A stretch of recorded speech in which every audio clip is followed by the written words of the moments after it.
Bismillahirrahmanirrahim. Mengenai nasab ini penting sekali,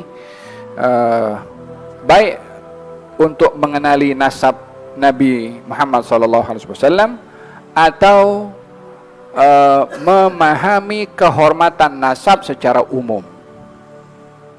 Memahami kehormatan nasab secara umum. Karena nasab ini marwah seseorang. Menodai marwah seseorang dosa besar. Kata baginda Rasulullah SAW, dua perkara yang boleh menyebabkan kekufuran, yakni dosanya itu hampir kepada dosa kufur. Yang pertama, at-ta'nu fil nasab, menikam nasab orang. Menikam nasab orang, menafikan nasab orang. Kamu bukan anak ayah kamu, contohnya begitu. Ada dosa besar ya. Kamu bukan keturunan daripada kabilah kamu, sama itu dosa besar itu. Seperti mana juga tidak boleh seseorang itu mengaku-ngaku kepada bukan nasab bapaknya. Seperti mana orang lain tidak boleh menikam nasab orang, orang itu sendiri tak boleh menisbahkan nasab kepada bukan bapaknya sendiri. La'anallahu man intasaba ila ghairi abi. Allah melaknat orang kalau menasabkan kepada bukan bapaknya. Menasabkan bapak angkatnya, tak boleh. Macam mana? Nasab itu tidak boleh hanya sabit dengan DNA.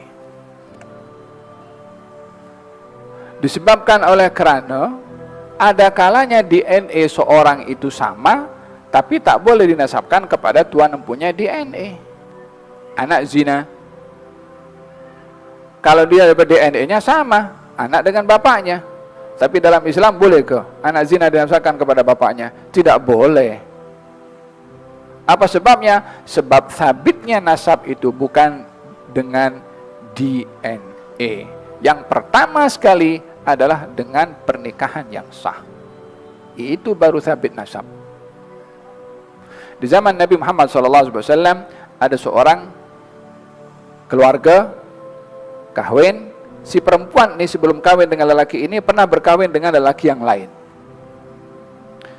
Sampailah pada satu hari si perempuan ini kahwin dengan lelaki yang baru, dan tak lama daripada perkahwinan itu melahirkan anak. Didapati anaknya mirip suami yang pertama. Mirip suami yang pertama. Maka diakui, ya Rasulullah, ini anak saya.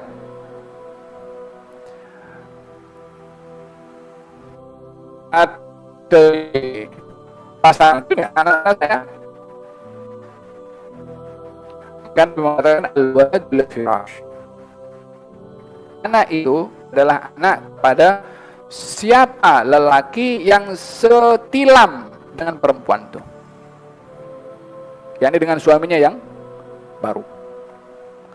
Di sini untuk menutup hal-hal buruk berlaku dengan setiap orang boleh mengaku kepada sesiapa saja kalau itu anaknya, setelah perempuan itu kawin dengan lelaki yang lainnya. Di zaman Nabi SAW, seorang bernama Zaid bin Harithah kahwin, ada anak namanya Usama bin Zaid. Bezanya Usama kulitnya hitam, Zaid kulitnya putih. Macam mana nih? Ada salah satu cara mensabitkan nasab itu, mensabitkan nasab, namanya al-qiyafah. Qiyafah ini sejenis DNA, tapi kalau DNA sekarang diambil bahagian daripada si anak dan si ayah dan diletakkan dalam laboratorium untuk disamakan atau disesuaikan, adakah ada kaitan atau tidak. Kalau dahulu ada orang yang ada kepakaran khusus, ahli dalam ilmu qiyafah. Jadi waktu itu Zaid dengan anaknya disuruh berbaring dan ditutup macam dengan kain, tak nampak orangnya, nampak kakinya saja. Maka orang yang ahli qiyafah mengatakan, ini kaki ini adalah satu dengan yang lain, asal usulnya sama. Oh, nampak saja kaki boleh sabitkan ini satu dengan yang lain daripada keturunan yang sama. Barulah Nabi gembira.